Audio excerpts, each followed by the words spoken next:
What's good, everybody? How's everybody doing tonight? I just want to make a quick video about a topic that is really dear to my heart. And guess what that is? The crazed cucks are at it again. All right, so I'll tell you the story about what happened. So in Virginia, at a gym, this dude was playing basketball with some other people, and what happened was that they you know how it goes in basketball. There's sometimes there'll be foul, sometimes there's not. But anyway, so what happened was there was a foul, right? And the guy was a simp and a cuck, and what he did was he decided to call the police when there was a foul during the basketball game. And the police officers came, and it was all bad, man. And then when the cop came, the two dudes who got the cops called on them were black. And the dude that called the cops was a white. But yeah. So I'll get into the story again. So exactly what happened was after he called the police, the police officer came, and then they were recording with the phone. It was on Snapchat, and the black dude asked him, "Hey, officer, how you doing today? Have you ever had a man call or a woman call the police on you due to a foul?" And he was like, "No, man, no, that stuff didn't happen. That stuff never happened." And yeah, it's just nowadays, and it's always this stuff has always been happening.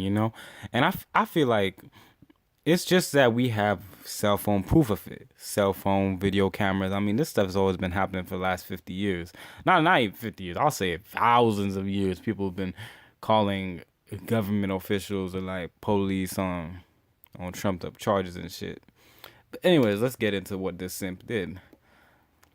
And then he was just getting angry and angry. Like it's a game, bro. Like if you don't want to get fouled, just don't play, man. Like take your ass like to your safe space and don't play, bro. I mean, why would you call the cops? Like it's one thing to even tell the referee, "Hey, man, th- I I feel like there's a foul in this game," but to go and call the police, you do realize you could go to jail for that shit. But the thing is you get away with that shit. That's the thing. Why people like Permit Patty, Barbecue Becky, Basketball Barry, not Barry Obama, but but we're just joking and giving him a name. But you get what I mean. It's like you do this because you get away with it. If for example, if there was a law saying that, oh yeah, if I call the police on trumped up charges or bullshit, that you get 8 years of prison, which it should be. I think in my opinion you should go to jail if you or be arrested. Not 8 years. 8 years is a little too much. My bad for that.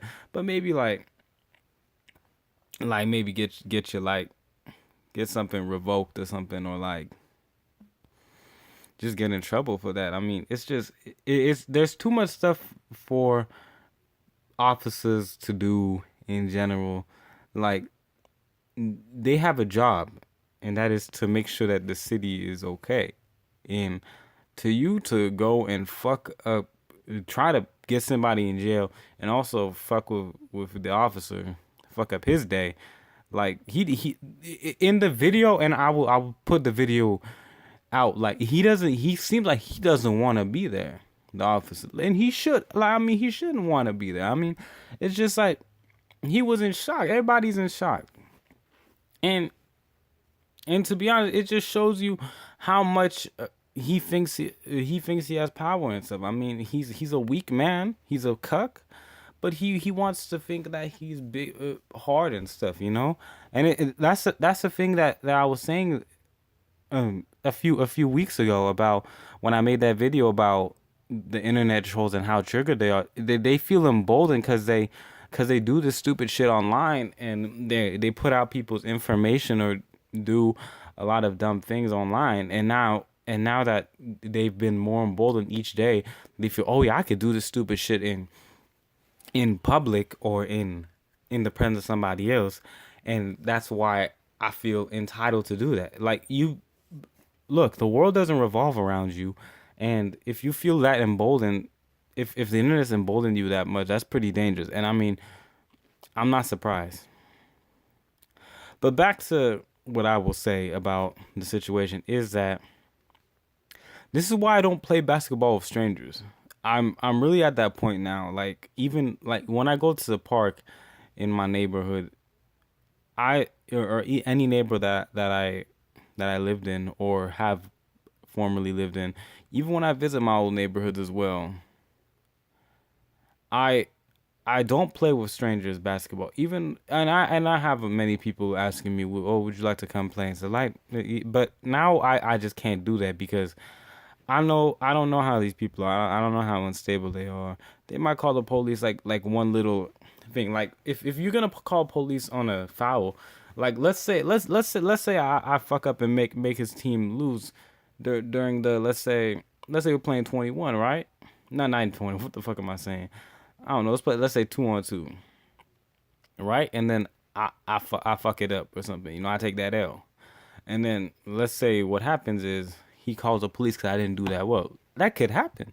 So I feel like it's just that's why I distance myself sometimes. I mean, it is sad that I feel that way, but you know, it is what it is. Yeah, it's just I want to laugh, but it's just that the dude could have been killed that he called the police on. That's the stuff that scares me.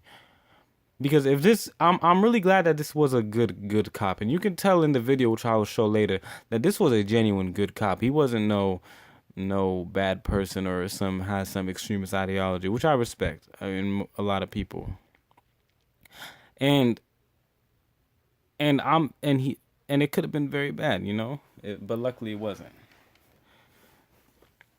And I feel like this. If you feel emboldened to do this,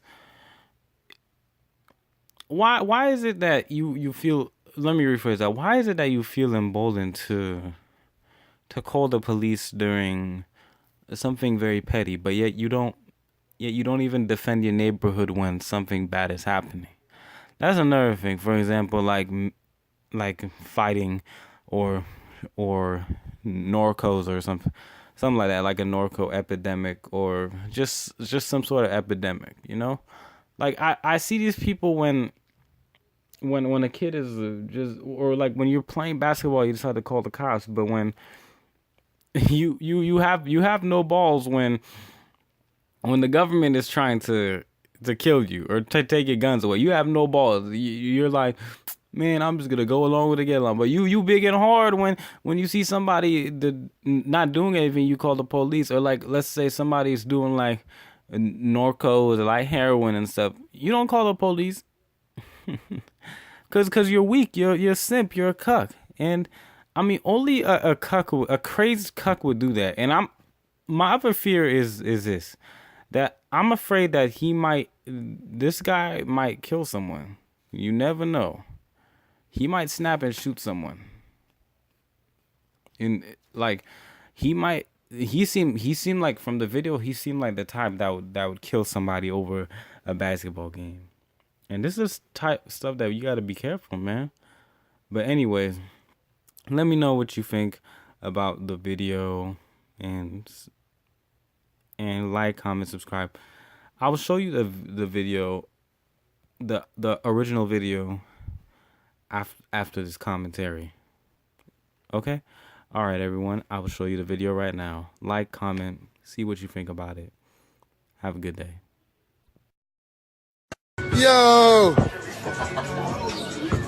This is the hardest foul in America, bro. What you guys say, bro? You calling the cops if you get fouled, Berto? You calling the cops if you get fouled? You calling the cops if you get fouled? Have you ever been called for a basketball foul before No.